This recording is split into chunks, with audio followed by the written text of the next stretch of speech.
How's it going, everybody? This is BeatTheBush. Today I'm going to show you how to replace a dryer plug. This is my dryer plug and you can see it's singed right here. I believe this is the result of using it 3 or 4 times in a row. And so once it overheats, it becomes a fire hazard. Here's a replacement one, but I believe they'll sell them for even cheaper on Amazon. I'll leave a link down in the video description below. I just took a picture of the plug, matched it at the store. Note that this is a 30 amp dryer power cord. Your requirements may differ depending on how much current it needs. I unplugged it and disconnected the vent and pulled it out so I can work on it easier.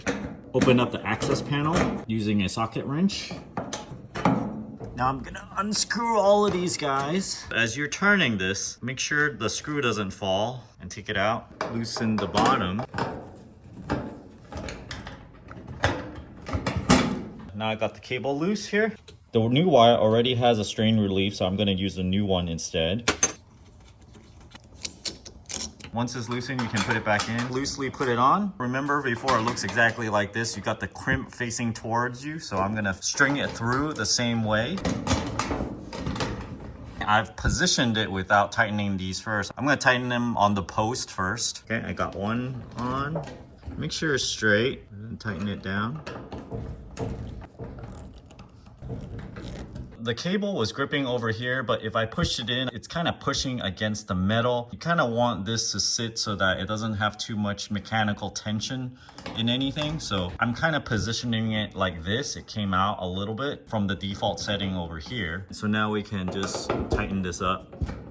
I'm trying to get it so that both sides are about the same distance. This is good enough because I can't pull it in and out very easily.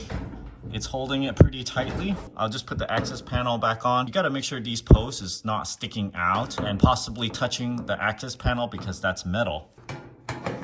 If I look down on here, nothing's touching, so this is good. Put the screw back on, tighten it back up, and we should be good to go. I just gotta push this back in, reconnect that vent. Just sweeped it so it's a little bit cleaner. Seems like it's a bit easier to disconnect this and connect it to the duct because then all I have to do is screw this in later. I would normally use the duct tape if I don't have anything else, but I happen to have some of this heat foil. Let's get some of this on here.